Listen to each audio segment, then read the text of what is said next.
thả nó đấy nhở? Một thả nó ít lột. Nó một trên. Thì kìa óp tụi nhung đó. Giờ ít chỉ có là chỉ cứ óp tụi nhung một tròn tròn với sợi sáng đó.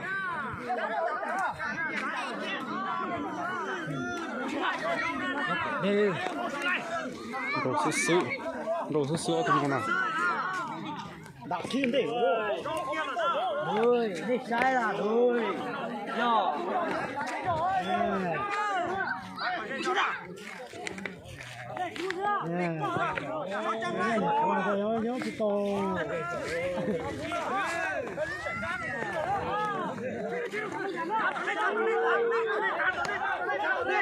Tha tụi nó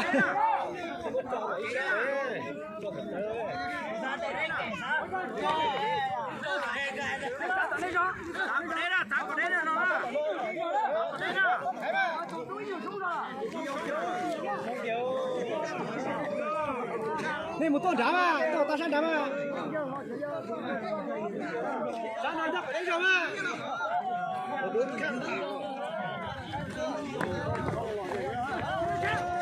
Chết được rồi. Thế nào lại nữa?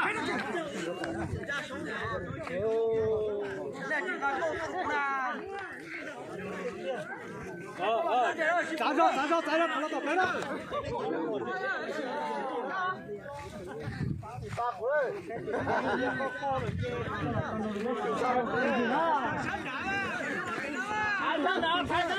Sang đá nó đi chờ bà ra. Con đá mà.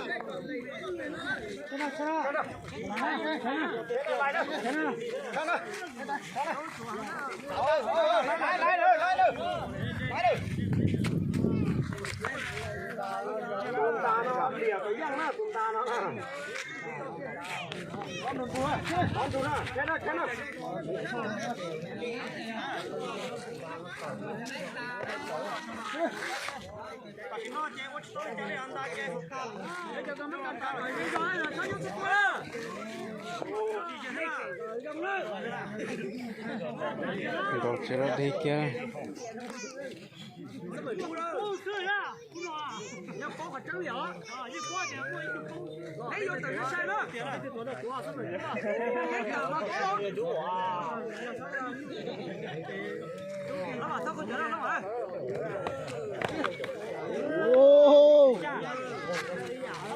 là chỉ cái gì đó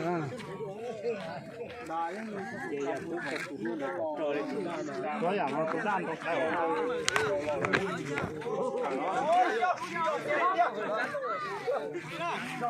theo cho tụi nó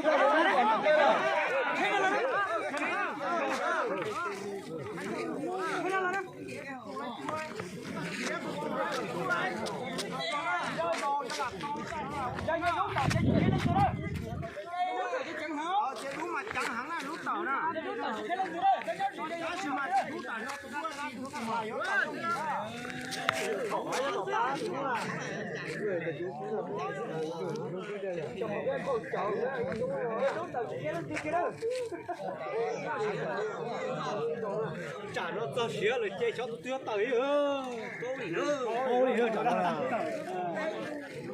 tôi đúng là cho xía căng đó ra xin rồi ra cho xía đùa đó nhưng mà tổ cái này của tôi nó tôi đủ cái thôi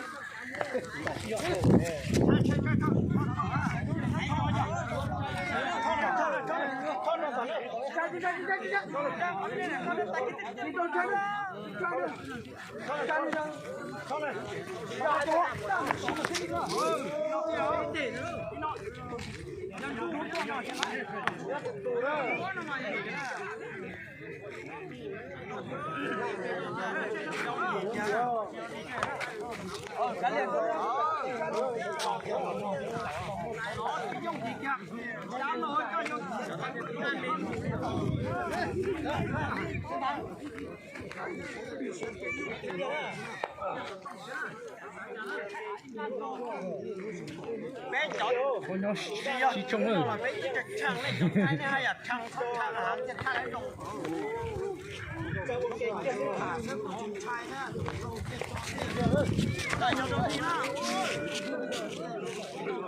sữa đi kia đây đồn thấy cơi à là hai tiếng khu nào là chỉ đồn thấy sắp lớn ha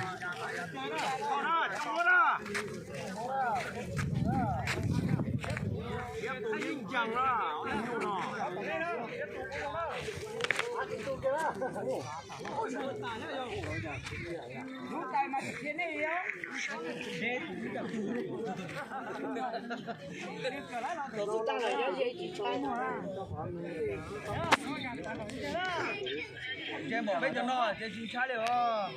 我嘛讲的这个沟通过去了，我们看看那人自己来讲自己讲啊，还要来讲啊，这都做啥子事呢？现在呢？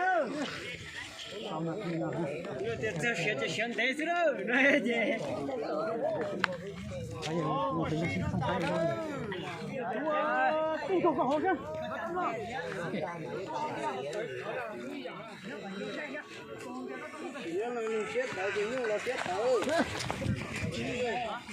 这好像打闹了。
你去哪个是？先拉的点一天，先拉的点一天。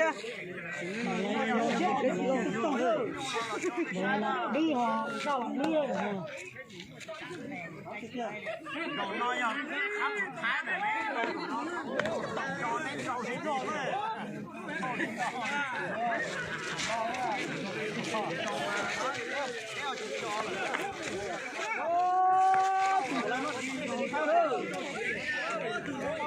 有人给了人啊，有人给了人呐！来了，来人啊！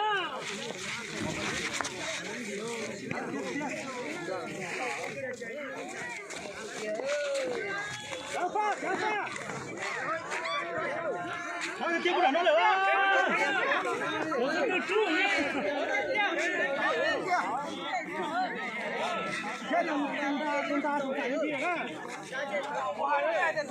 我车把乱就去了，等一下，你走了。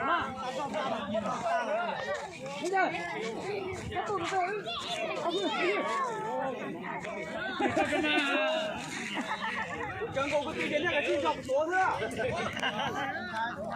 要做到带人呢，赶紧，带人那个他都干嘛？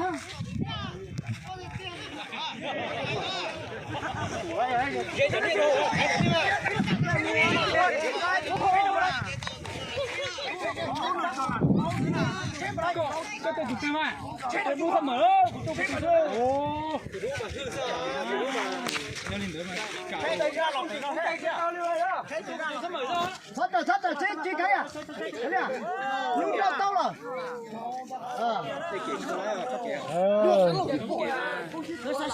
这导游用晒的哈。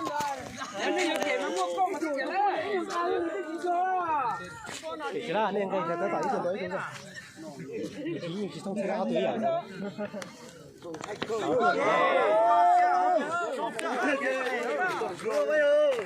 nó là lên xoay nó rất là nhiều.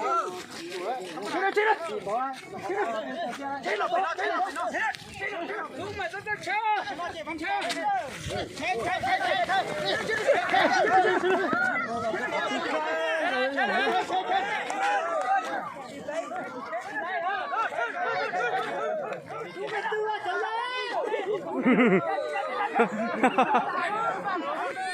Tôi cắt tư á, kể lắm đâu.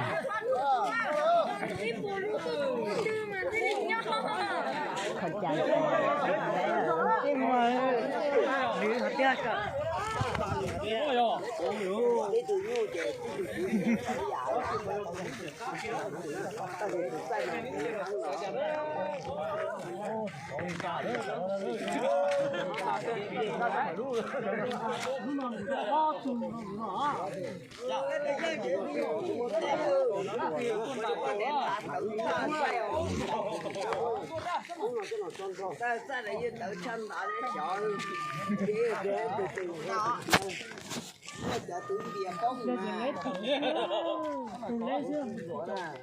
cho mà cả nhân thở là mà cho nó nó phải nhập theo chơi cả tôi luôn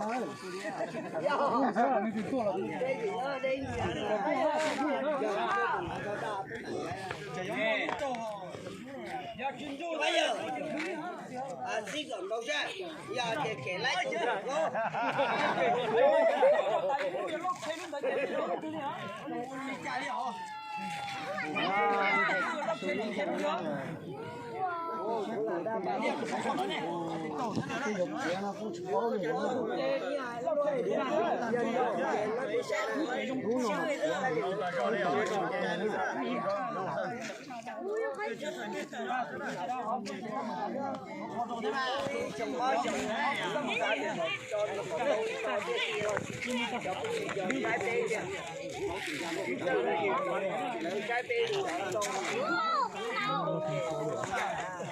ta chạy chân được chưa giờ hai cơ nó thọ thì tay ấy có chịu tự thiệt có chối chịu đầu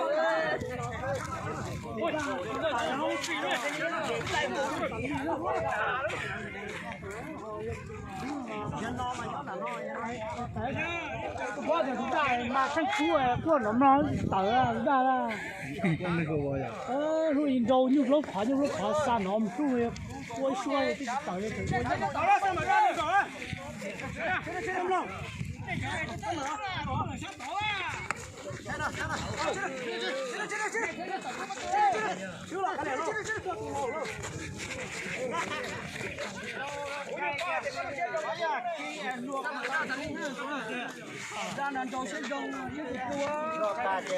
cái cảm nhông lúc này cái này chưa sai đâu nên chỉ để đây thì là để chúng tôi nó ra không cả luôn cái này để nó lòng kể đâu bây giờ chúng kể không này cua à bao nhiêu à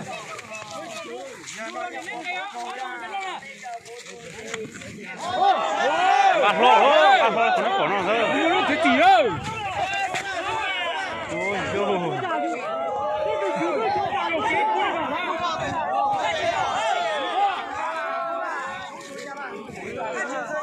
nó tao mi có mình sẽ bỏ chụp phá khó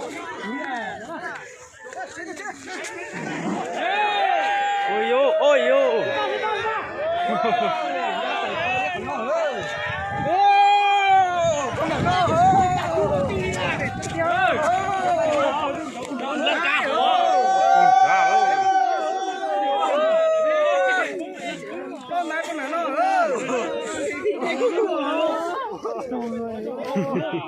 Cố tình đeo họ chạy ra